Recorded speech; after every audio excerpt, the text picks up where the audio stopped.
Hey everybody, welcome to the Dungeoncast. I'm Brian. And I'm Will. This is the podcast where we talk about everything Dungeons and Dragons, from the armies of Acheron to the astral angels, and today we're talking about the Artificer.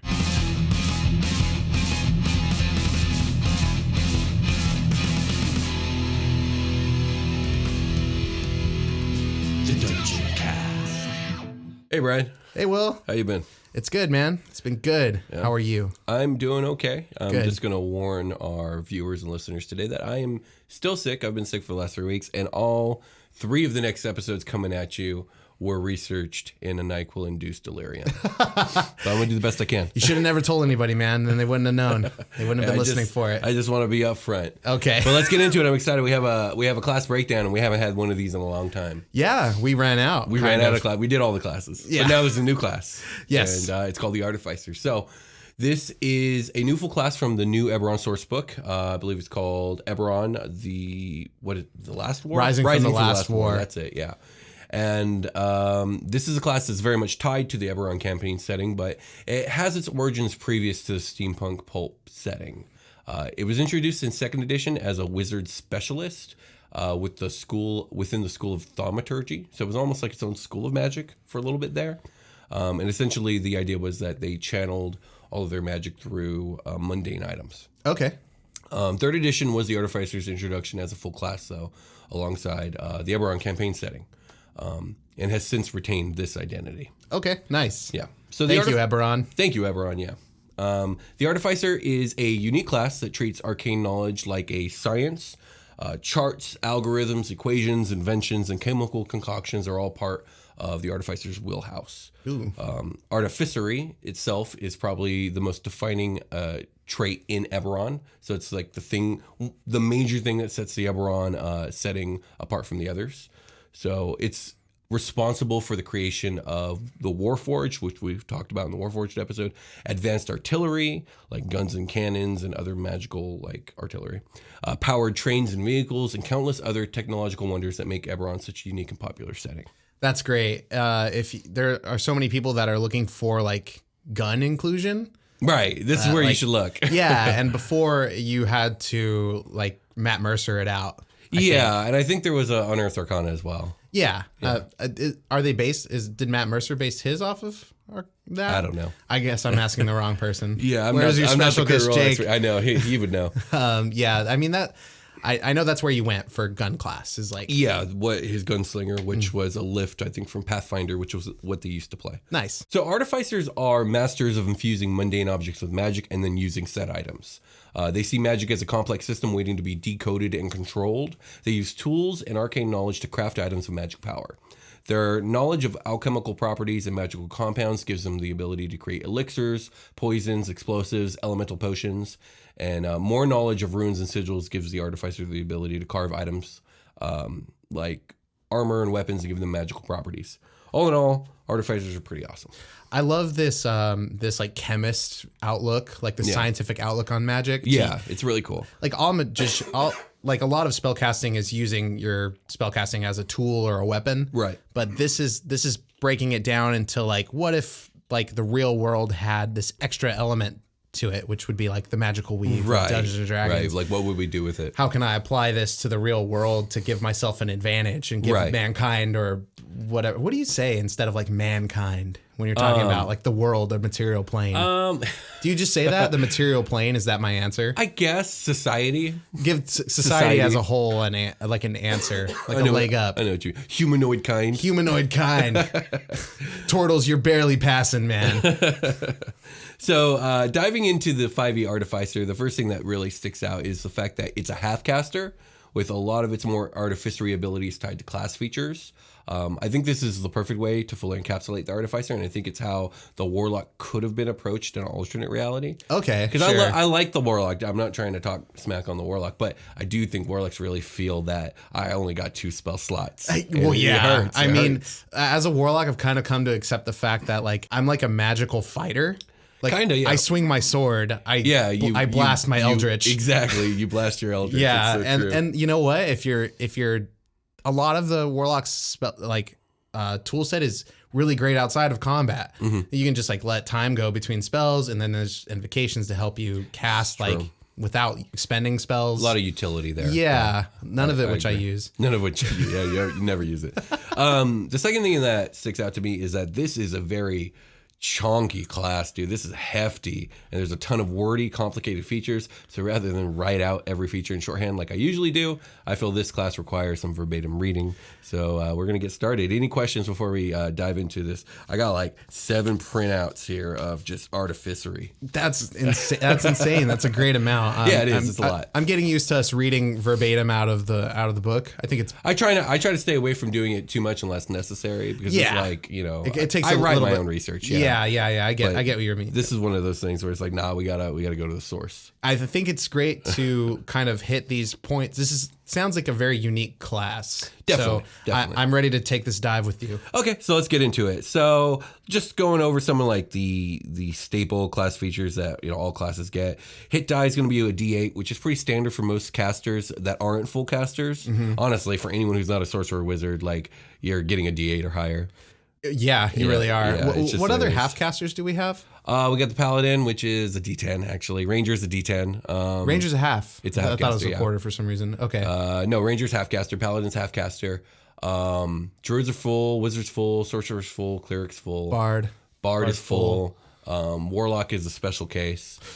So we don't really got a lot of half casters, but say hello to the new one. Nice. Light armor, medium armor proficiencies. You can use shields. You got a lot of tool proficiencies. We got thieves tools, tinker tools, one type of artisan tools of your choice. You will be using all 3 in your spell casting. Oh, we'll cool. Get into in a bit. Saving throws are Constitution and Intelligence. I think those are both very fitting. This is an intelligence-based class, which is another thing that's pretty exciting about it. We haven't had one since the wizard. Yeah. We probably won't have another one until we get maybe a full psionic class, maybe. Right. And then con is never bad. Con is never bad. And I think Artificers having this makes sense. They're dealing with chemicals and explosions, and they're probably having to deal with backfiring a lot. Yeah, so burns. They're pretty hardy at this point. I'm just covered in raw scar tissue. Indeed.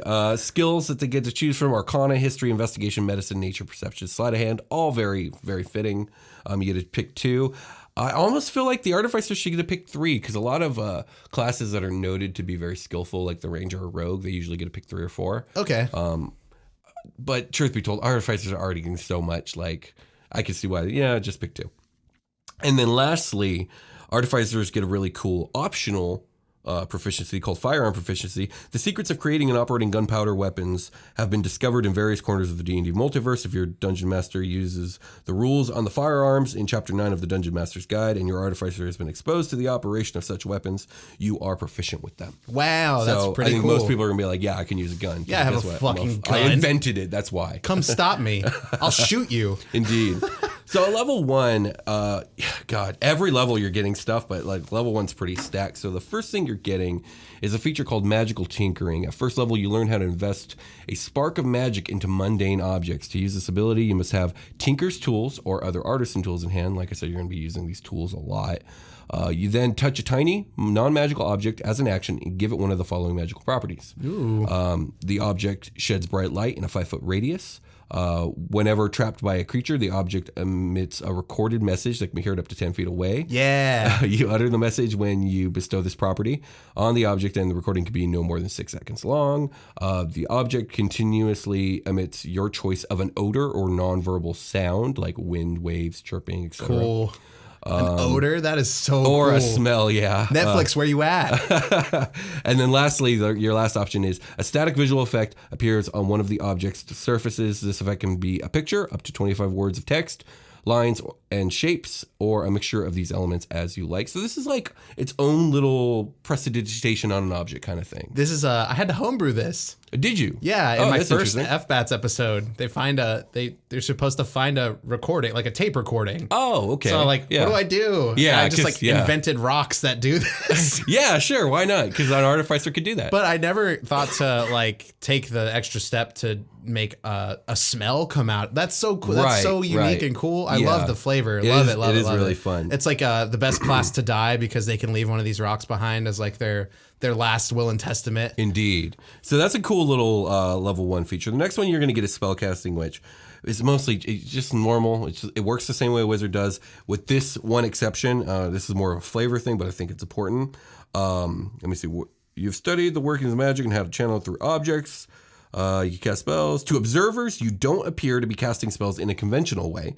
You look as if you're producing wonders using mundane items or outlandish inventions. So this comes into flavor. So like you have access to these spells, but you have to remember that in world, you're not casting them like a wizard. Like your firebolt is probably like a special device that you pull out that does firebolt. Yeah, okay. I was going to ask stuff like that. Yeah. Would I be like very quickly building something? I think you could flavor that in certain circumstances. That like, would be. Hold on. That is a very cool character where they develop like these instruments that can be assembled like they're a human 3D printer and they have like clay or they have like little wood implements that they just very quickly assemble to make a rune or something. Sure, yeah, absolutely. Oh, yes. You could do all that. And I think... Hold on, I got to put my flamethrower attachment on my gun. Fireball! The game really encourages you to do that because, like, again, these are inventors, these are scientists, you know, they're engineers, if you will. That's sweet. And it gets into the tools required for your Artificer spells. I soaked my hands in a potion of haste. You have to specifically use either thieves' tools or artisan tools. You have to have them on hand to cast your spells. That's cool. Okay.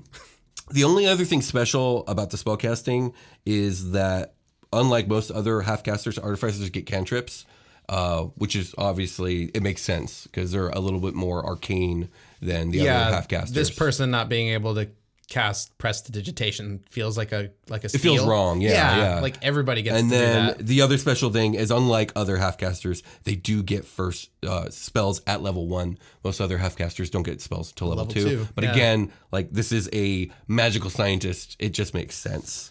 So we're going to skip through like spellcasting ability. So they get really buff level 1 here. Really buff level 1. Yeah, this is like, I'm not sure what this looks like yet because it's too new. But I could see it definitely being tempting. Yeah. It gives the spell list here. They get access to ritual casting, which is cool. Other than that, let's move on. I don't know if you have any questions about the spell casting. What about like my mind is racing because you said the word multi-class. So I'm like half caster or Artificer rogue would be pretty legit, I think. Yeah, maybe. I could see it that working out. So all that was just level 1. Pretty bonkers. Going to level 2 here. Infuse items. So at second level, you gain the ability to imbue mundane items with certain magical infusions. The magic items you create with this feature are effectively prototypes of permanent items. So they're kind of like, they're like sub-magic items. They're like minor magic items compared to what you would pull out of a DMG. But eventually you're going to work on them and they're going to become regular magic items? I would say probably definitely. If you know, like I built this thing, like you prototyped it. You know, you have the knowledge to make it. Why not improve upon it until it can become a permanent thing? So my understanding of infusions is they're really similar to, what's the Warlock feature that they get? Not incantations. Is it incantations? I took Tome Law. I'm a Tome... Pact of the Tome. I don't know. No, all warlocks get it. It's like those special abilities that can act like spells sometimes. Oh, the invocations. Invocations, yeah. So infusions act a lot like invocations. Nice. You get more and more as you level up. As a matter of fact, let me take a look here. Okay. By the time you get to level 20, you have 12 different infusions. Sweet. Yeah, and in this case, they happen to be items that you've created or infused with stuff. That's fucking cool. Yeah. It makes total sense. So we'll go over the infusions probably at the end because they're at the back end of this, but just to kind of go over some of the details of the rules of infusions. When you gain this feature, pick 4 Artificer infusions to learn. Choose from the Artificer infusion section at the end of the class description. You learn the additional infusions of your choice. When you reach certain levels, whenever you finish a long rest, you can touch a non-magical object and imbue it with one of your Artificer infusions, turning it into a magic item. An infusion works on only certain kinds of objects as specified in the infusion's description. If the item requires attunement, you can attune it yourself. You can attune yourself to it in the instant that you infuse the item. If you decide to attune the item later, you must do so using the normal process. Your infusion remains in the item indefinitely, but when you die, the infusion vanishes after a number of days have passed equal to your intelligence mod. Oh, that's interesting. You get the gist of it. Like your homeboy is like using your gun or whatever that you've enchanted. Yeah. And then it just like breaks. Like, yes. Oh, shit. I wish that guy was smarter. I forgot he died. Yeah. I forgot he died. So we'll go into infusions more later, but you get infusions at level 2 and you get more and more as you level. Nice. At level 3, you're going to pick your Artificer Specialist, which we'll go over right before infusions, but not right now. Okay.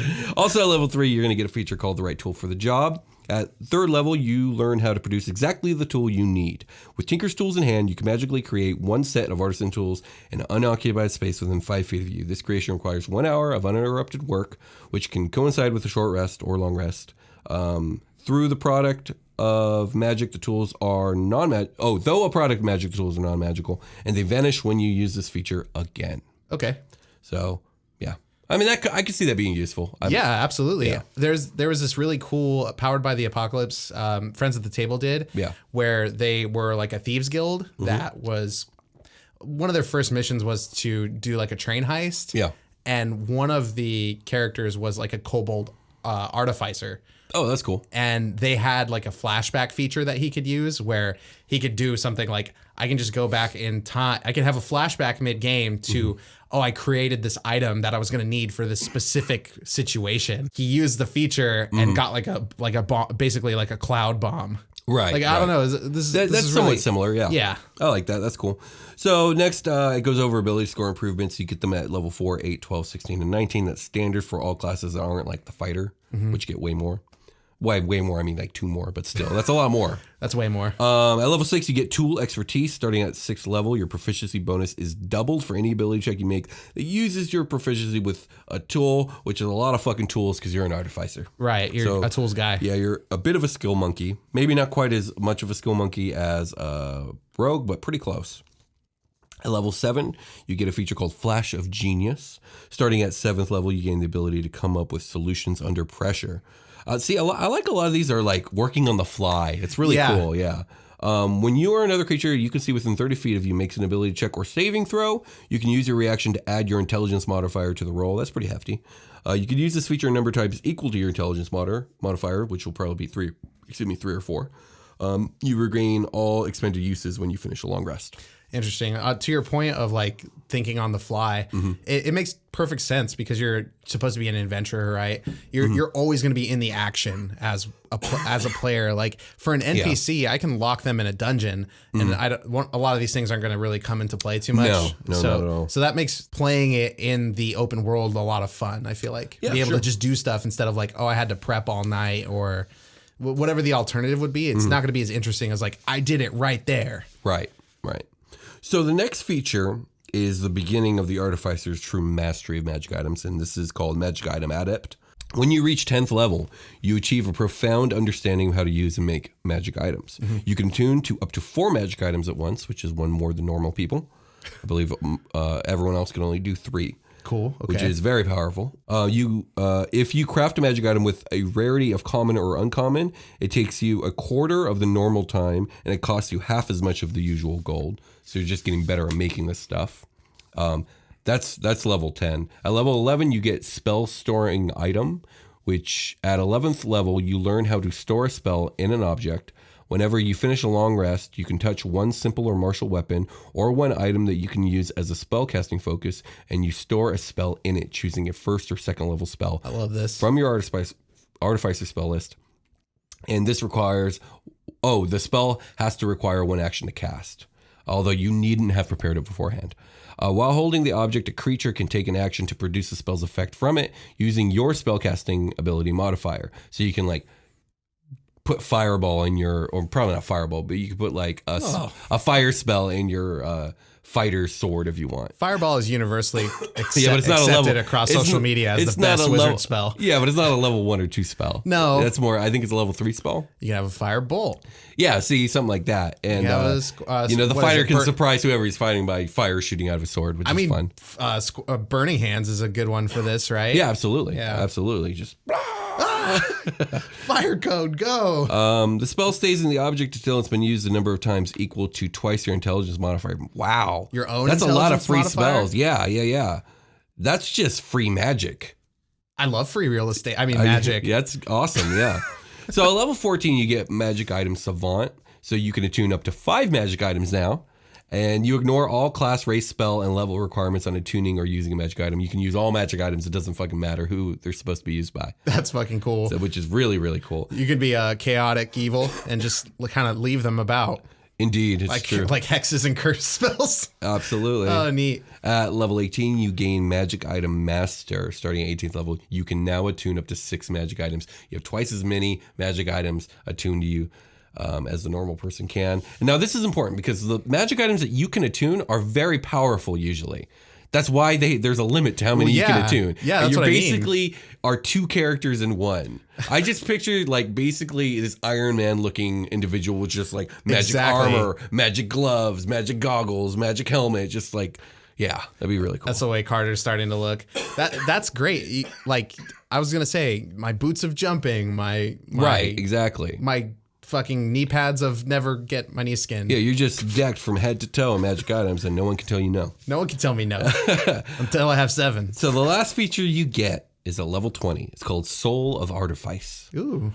At level, it's kind of on the nose. At 20th level, you develop a mystical connection to your magic items, which now you have at least 6, and they're super dope, which you can draw on for protection. And they get extra attuned, even more attunement. It is very true. You gain a +1 bonus to all saving throws per magic item you currently are attuned to, which is 6. So that's that a +6 to all saving throws. But doesn't your Dungeon Master have a lot of control over how many? Sure, but if you're not giving your Artificer, who could attune 6 magic items, what are you doing? Well, you're gonna, they're gonna be carrots that you string them along with, I guess. Well, yeah, but eventually at level 20, they better be there. If you get a +4 to your saves, like this is a +6. This is a +6 to their saves at the top end. Oh, I see what even you're saying. Even if you have 4, it's like any amount is very good. I say give it to him. Give him the 6. And lastly, if you are reduced to 0 hit points but not killed outright, you can use your reaction to end one of your Artificer infusions, causing you to drop to 1 hit point instead of 0, which at level 20, let's just take a real quick look here. You have 12 infusions. So now, that's 12 times you don't drop. So when you say end the infusion though, like what is the actual penalty of that? Do I get it back later, or like is that just for right now? Yeah, or? you could theoretically get it back. But you'd have to do it again. You're ending whatever. So at level 20, you can have up to 12 ongoing infusions going at any time. Usually you're decking out not yourself but other people with your infusions. Oh, so, you're buffing a party. Yeah, like okay. Your fighter's shield might have an infusion that gives it something. I don't know. I haven't looked at infusions yet. But like you almost die. Suddenly his shield powers down. He's like, oh shit. Oh man, this buckler shield just explodes. Like oh shit. Fuck. Exactly. Let's take a short rest. Okay. All right.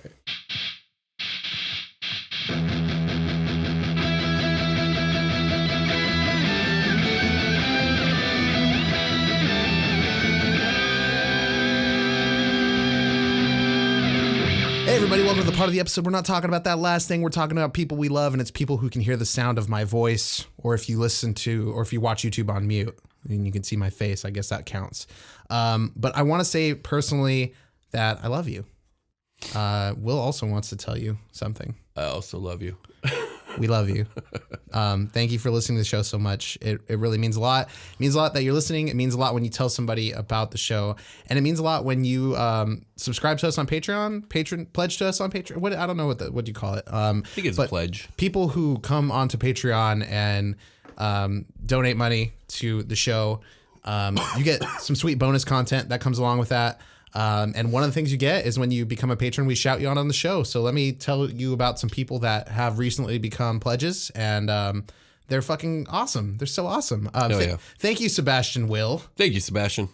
Thank you, Super Gerbil. Thank you, Super Gerbil. Those may have been overlaps, but I'd rather overlap than miss somebody. Indeed. If we miss your shout out, please hit us up anywhere. Let us know. Instagram, Twitter, Discord. We'll see all it. the places. Thank you, Lass Borley. Thank you, Les Borley. It might be Lasse. There's an E. Lasse. Thank you for Christopher Michael Severo. Thank you, Christopher. Thank you. Stratus127. Thank you. Thank you, Stratus127. Thank you, Michael Flott. Thanks, Michael. And thank you, Rachel Chastain. Thank you, Rachel.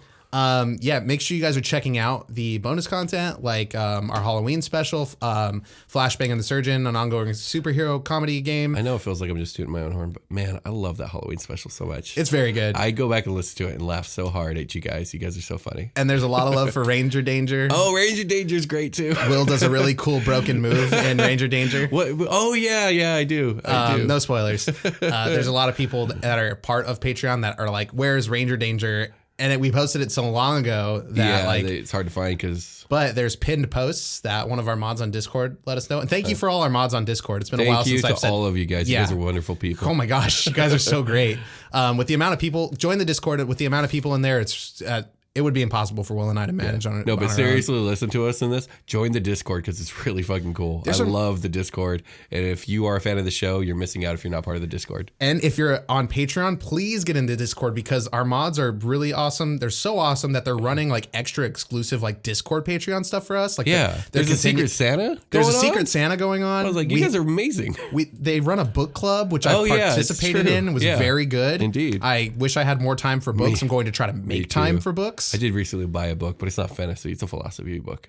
Well, we're not going to talk about that. It's mostly fantasy based. I might work it in. You might work it in. You could put it. They have an Excel spreadsheet. I've rolled the D100 to like select a book off of it. I think they take turns doing it. I'm pretty sure. I probably won't work. It's been a little while since I checked, but like if you are on Patreon, go into our Discord. There's links everywhere. Find one somewhere. Find a link, and get your invite and go in there and make sure that you talk to one of the mods. Get your Patreon stuff.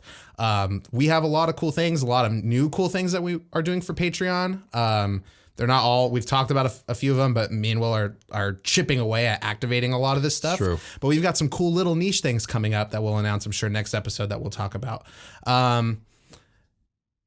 I don't have anything else except for like Super Quest Saga. Please go watch us play Dungeons and Dragons. Yeah, but in space. In space. It's so fucking cool. It is cool. And if you are a fan of Super Quest Saga already, it would really help if you guys told somebody that might like the show about it. And also a reminder to the same people that are already fans, do not miss the next upcoming few episodes. Yeah, shit's about to get wild. We premiere something. We premiere it on YouTube. It's like 7:00 West Coast time. In the US. Pacific Standard, Premieres like a feature on YouTube where you can play it. Live. It's not live. Live-ish. It's pre-recorded. It's like TV, right? Like, it's like TV. You play it it plays for the first time and there's a live chat. There's so much. There's always a member of the show in the chat. It's a lot of fun to participate in. Sorry I turned this into such a long short rest, but there's a lot of cool things I wanted to, a lot of cool new things that we're working on. And thanks to everybody on Patreon one more time for helping us get cameras. It's a game changer. Indeed. That's it. That's all I got. You got anything else, Will? No, let's get back to the show. Love you guys. Let's get back to the show.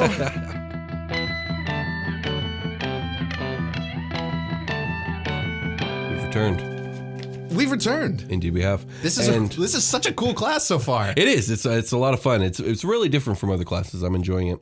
So let's get into the Artificer specialists. It's a subclass for Artificers. Oh, okay. So what, at like level 3? At level 3, you get to pick a subclass, and there's 3 really cool ones. You have the Alchemist, you have the Artillerist, and you have the Battlesmith. Edward Eric. What? Edward Elric. Oh, yes. Yes, very much so. Yeah. Very much so. So yeah, let's get into it. Starting with the Alchemist.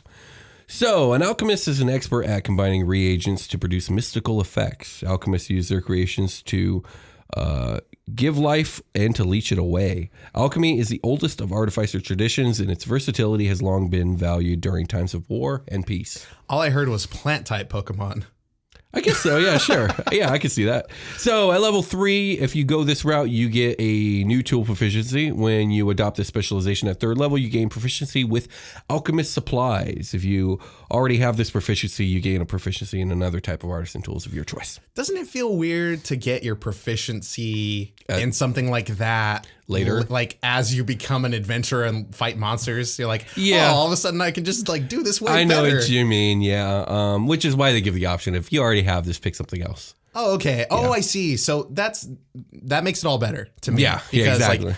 I can choose for my backstory whether or not I became proficient in early life before or later. Or later. Exactly. That's really cool. Never mind. Sorry, everybody. Another feature you get at level 3 is called Alchemist Spells. So you see this with a lot of half-caster classes where whatever subclass they pick, they get a host of spells that really like flavor it up. And it's the same thing for the Artificer. So you basically get access to spells that you don't have to prepare. Always that good. you can cast that kind of fit into your wheelhouse. For the Alchemist, you get Healing Word, Ray of Sickness, Flaming Sphere, Melf's Acid Arrow, Gaseous Form, Mass Healing Word, Blight, Death Ward, Cloud Kill, and Raise Dead. And you got to remember, these are all reflavored to be like potions and shit. Yeah, because your Raised Dead is going to be like I pour a drink. An elixir of life. I pour one out for my homies onto this grave. Yes, I love it. That would be amazing. Wouldn't it be so cool in a fight? You're in a cemetery, it's like pouring out for the homies, like before the fight, and like one just gets up, it's like, homie. I love it. That's amazing. That's a classic D&D name, by the way, homie. Indeed, it is. All right, so another feature you're going to get at level 3 is called Experimental Elixir. Beginning at 3rd level, whenever you finish a long rest, you can magically produce an experimental elixir in an empty flask that you touch. Roll on the experimental elixir table for the elixir's effect, which is triggered when someone drinks the elixir. As an action, a creature can drink the elixir or administer it to an incapacitated creature. Creating the experimental elixir requires you to have alchemist supplies, yada yada. When you reach certain levels in this class, you can make more elixirs. Oh, okay, so you can make more. Basically, it's a d6 that you roll, and it could be a healing elixir, swiftness, resilience, boldness, flight, or transformation. So it's always good. It seems to be always good. Let me see. Transformation seems questionable. The drinker's body is transformed as if by the alter self spell. The drinker determines the transformation. So it's always good. It's always good. That's so weird. It's like I have all these ingredients that don't have any adverse effects when I randomly mix them together. I know, right? I was thinking it was going to be like the dubious food from Breath of the Wild. Right. Like you're going to well, it kind of is because don't you get like a heart from that anyway? Sometimes. But it just looks fucking gross. Yeah, well, no, I think with dubious food, it can have bad effects, no? I don't know. I mean, it's been a long time since I played Breath of the Wild. It's not Dungeons and Dragons. I just like the idea. I grab this flask and hand it to homie who I've raised from the dead. Indeed. And he transforms before your eyes. I don't know. Just drink it. It'll be fine. Those are your 3 features that you get at level 3 immediately when you become an alchemist. At level 5, you get another alchemist feature called Alchemical Savant. So at 5th level, you develop masterful command of magical chemicals, enhancing the healing and damage you create through them. Whenever you cast a spell using your alchemist supplies, which is probably going to be most of your spells, as a spellcasting focus, you gain a bonus to 1 roll of the spell. That roll can restore hit points so you basically get an extra roll on your damage or your healing of the spells that you cast. That's long story short on that. Pretty cool. Yeah. So at level 9, you get Restorative Reagents. At 9th level, you can incorporate Restorative Reagents into some of your works. Whenever a creature drinks an experimental elixir you created, the creature gains temporary hit points equal to 2d6 plus your intelligence modifier. So this is a really supportive subclass. This is like not quite a cleric, but kind of cleric-ish in a way. It feels more bardy. Like Almost more bardy. Yeah, you're right. Okay. You can cast Lesser Restoration without expending a spell slot and without preparing the spell, provided you use alchemist supplies as spell casting focus, which of course you're going to do because you're an alchemist. You can do so a number of times equal to your intelligence modifier. So you get, is Lesser Restoration, is that healing? I think that's just outright healing, isn't it? No? I thought that was like removing curses and stuff. Oh, I think you're right. Hold on a second. Either way, you cast that for essentially free a number of times equal to your intelligence mod, which should be either 3 or 4 if you're, getting your stat spread right. Totally. The last feature you get as an alchemist is Chemical Mastery. It's at level 15. Hold up. Oh, you're I have my phone now. Nice. Thank you, I know. Patreon It's great. people. Thank you for the cameras. You Patreon. let me look stuff up on the fly. Lesser Restoration, 2nd level Abjuration. That was hard to say. You touch a creature and can either end a disease, a condition. There it is. So they can't. You can get rid of blind, deafen, paralyzed. So poison. Conditions and diseases. That's pretty good. That's actually really dope. Yeah. Okay, back to Chemical Mastery, level 15. At 15th level, you've been exposed to so many chemicals that they pose little risk to you. See, this is back to what I was talking about. I've been breathing all these fumes, but you know what? I acclimated. This is the opposite of what happens in real life, and you can use them to quickly end certain ailments. In real life, you get cancer and die. If you're an Artificer trainee, he's like, huff this air that I put into this bag. I know. Trust me, just do it. Make you better in the long run. It's like the random potion. It's like, I can do no wrong. I'm only mixing together the best stuff. Right. So you gain resistance to acid and poison damage and are immune to being poisoned. Okay, It's cool. pretty dope. That is really cool. You can cast Greater Restoration and heal without expending a spell slot, without preparing the spell, and without material components, provided you use Alchemist Supplies, which of course you will. Once you cast either spell with this feature, you can't cast the spell again, or with the feature again until you finish a long rest. So free heal or Greater Restoration, which is cool. Some sick flavor. That's the Alchemist. That can't be poisoned ability. When I was watching that Friends of the Table that I referenced earlier, the Kobold Artificer, that character would so he made this poison drink and he threw the flask on the ground, exploded, made a cloud. He was able to excrete it from his skin. Oh shit. So he ingested it and was like, fuck, I'm poisoned, but I can't be poisoned because I can just do this. And I guess he squeezed himself like a sponge. I don't know. That's pretty fun. That's cool. Yeah, it's great. Any questions about the Alchemist before we move on? Man, chunky was a really good descriptor. For this entire class? Yeah. Yeah. It's a beefy class. There's just a lot to it. It has, I feel this way. And there should be, because it should be a complicated class just based on the flavor of it. Yeah, I mean, you're doing complicated things. Indeed. You're doing science on the fly. Yeah. I'm really, it kind of expands the game in a way when you add a class, everything changes because this applies to every single class because of multi-classing. Right. So the possibilities, this is my first time really getting a big chunk of what this Artificer is really all about.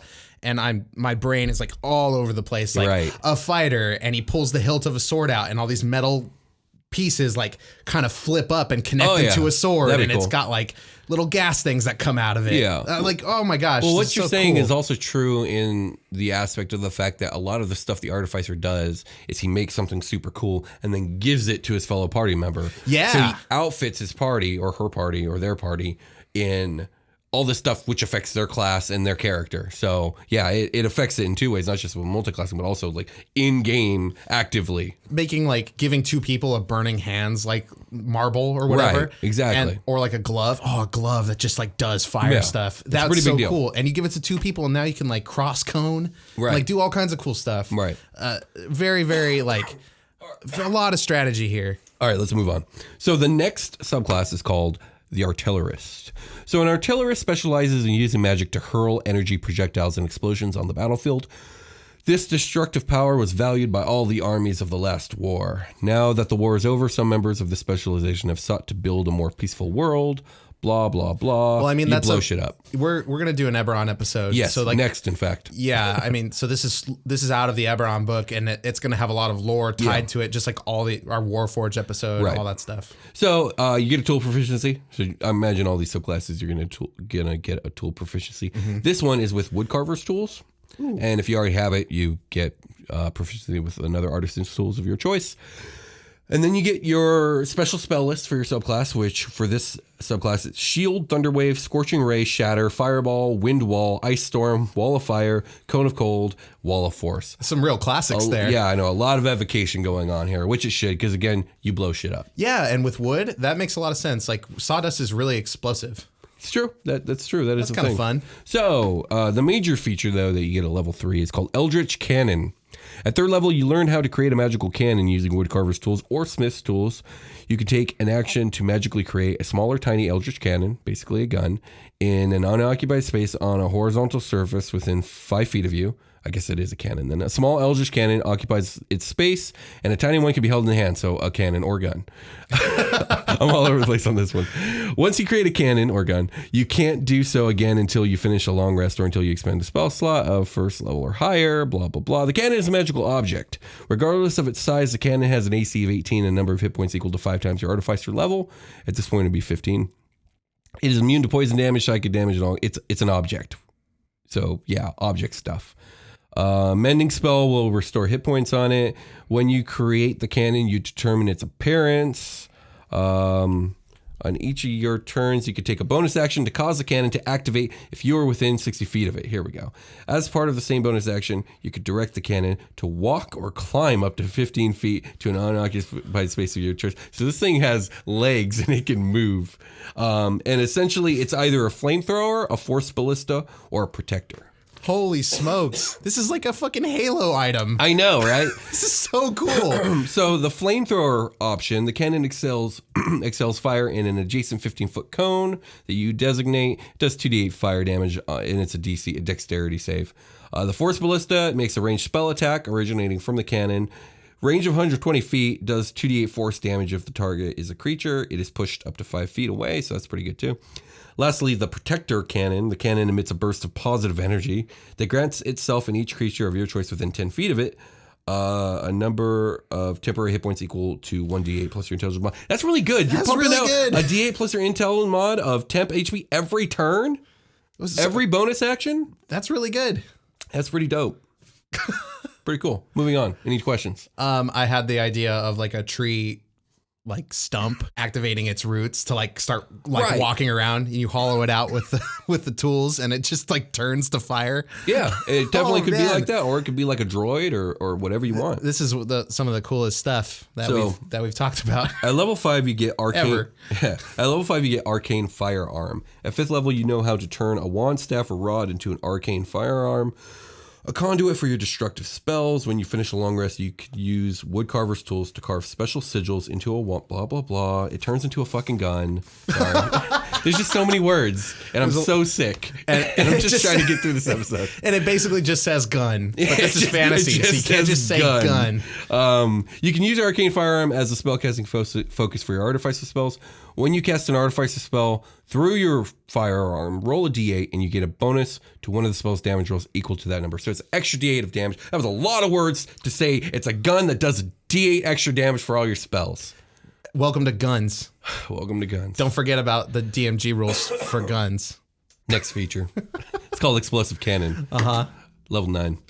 Starting at the 9th level, every Eldritch cannon you create is now more destructive. A cannon's damage rolls all increase by 1d8. This is a fucking cool class.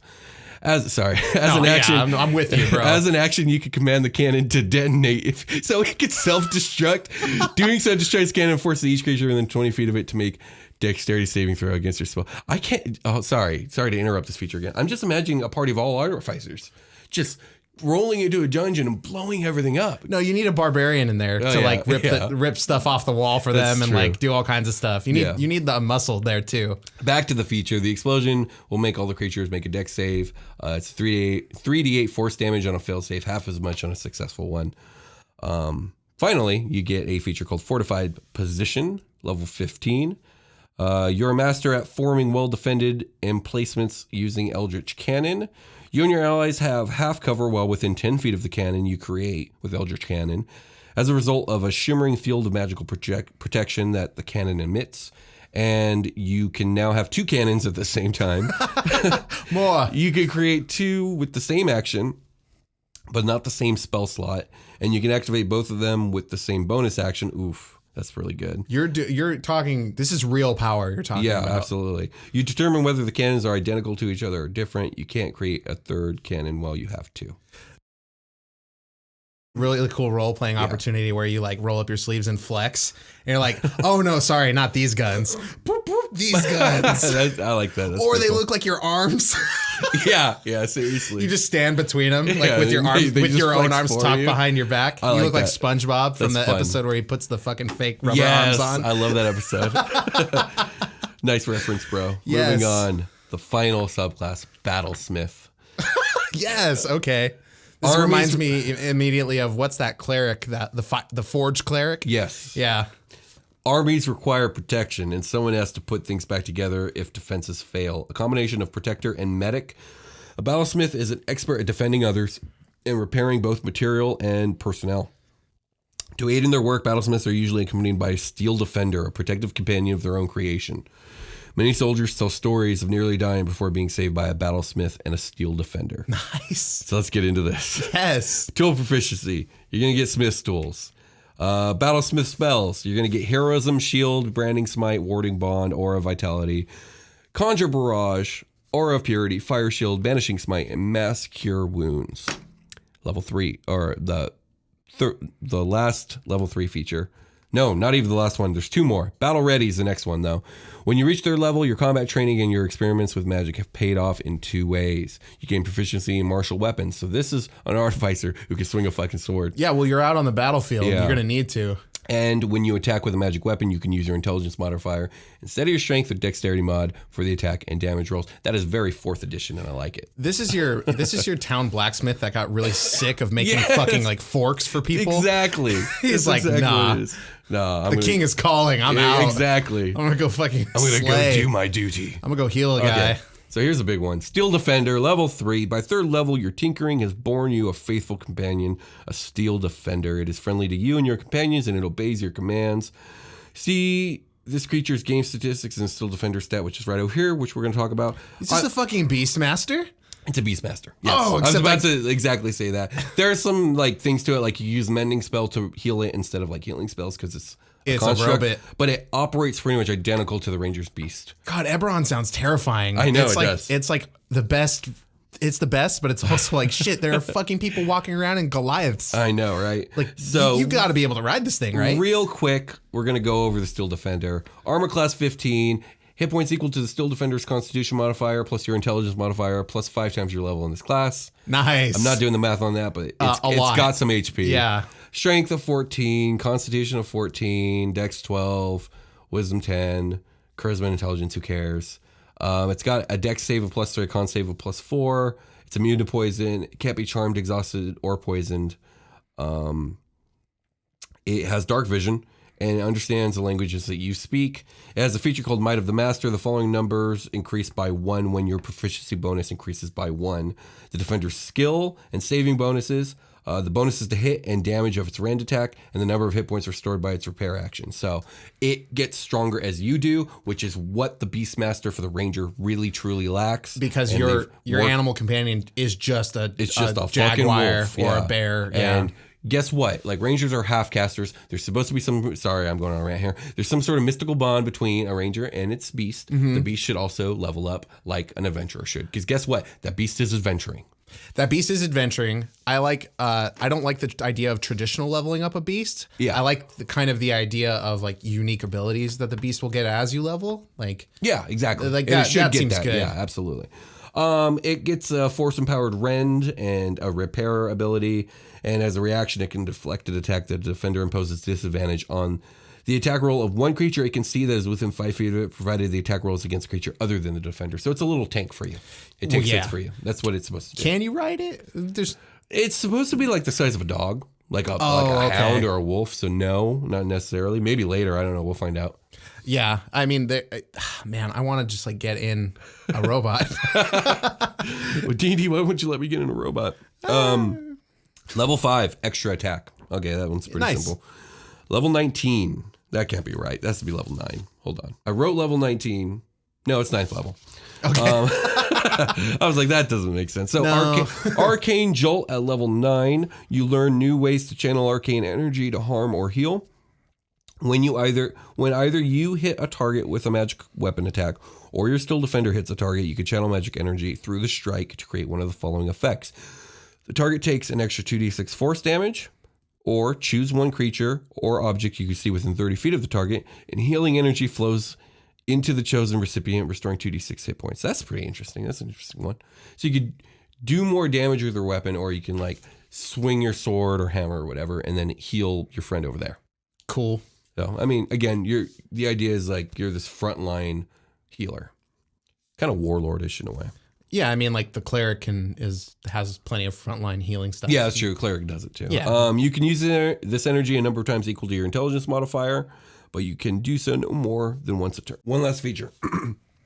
At level 15, you get improved defenses. Your Arcane Jolt and Steel Defender become more powerful. That's it. Oh, there it is. The extra damage and healing of your Arcane Jolt increases to 4d6, which is pretty good. Your Steel Defender gains a +2 to armor class. That's pretty good. Whenever your Steel Defender uses its deflect attack, the attacker takes force damage equal to 1d4 plus your intelligence mod. Nice. Pretty good. I would say maybe a little less overwhelming than the other two subclasses, but it's fun. I was just thinking that, and then I was like, and then I also thought like, no, I made another guy. Yeah, you did make another guy. So you're splitting a lot of heat that would come toward you towards this other figure here. Yeah. So maybe and you're not. healing a lot. Yeah, like this actually seems still really good. It seems solid for less sure. flashy, I think, even though like the concept of it is like, I don't know, it's just a little more narrow. Yeah. I still love it. Like I think this one is worth kind of like I really would exploring the definitely possibilities. be interested in seeing this one in action. Either way, it's a solid class. Any questions about any of the Artificer stuff before we finally dive into the Artificer Infusions, which is like their versions of Invocations, if you will? Let's get into that. Let's just jump right into that. We're not going to go over all of them. Okay. I'm going to go over generally what they are, and then we're going to pick a few and talk about them. Yeah. We'll go from there. So Artificer Infusions. Artificers have invented numerous magical infusions, extraordinary processes that rapidly create magic items. To many artificers seem like wonder workers, accomplishing in hours what others need weeks to complete. The description of each of the following infusions details the type of item that can receive it, along with whether the resulting magic item requires attunement. There's a list of 1, 2, 3, 4, 5, 6, 7, 8, 9, 10. Looks like 10 infusions. That was really good counting. Yeah. Actually, it has to be more than, thank you. It has to be more than 10. I might be missing a page here because I know you can have up to 12. Well, let's just touch on some of the ones that you have written down. Yeah, indeed.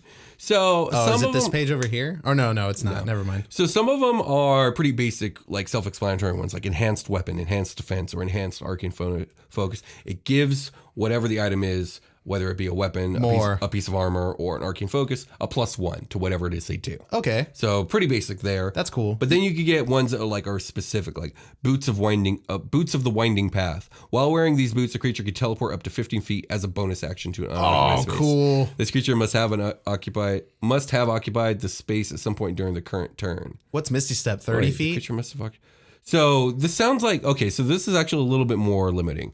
This is a pair of boots that make it so that you could be standing somewhere, run up to an enemy, hit them, and then teleport back. Right. But because it's only to where you've walked. Exactly. Okay, yeah, that's really cool. Yeah, it's really solid. It's dope. What does that look like? It's some boots with like a spur on it, and you spin the spur and you go back in time. Sure. I like that. That's really cool. Yeah. You can create a homunculus servant, which has a stat block. Yes. I'm not going to go over it, but that's a thing you can do. Dude. Indeed. You can create a radio weapon, repeating shot, which is this magic weapon grants +1 bonus to attack and damage rolls made with it. If you load no ammunition in the weapon, it produces its own. So you never have to reload your gun. What? It just keeps firing. There's an infinite ammo hack in D&D. Exactly. You just have to multi-class returning Artificer. weapons, so like a thrown weapon that will return to you. Repulsion shield.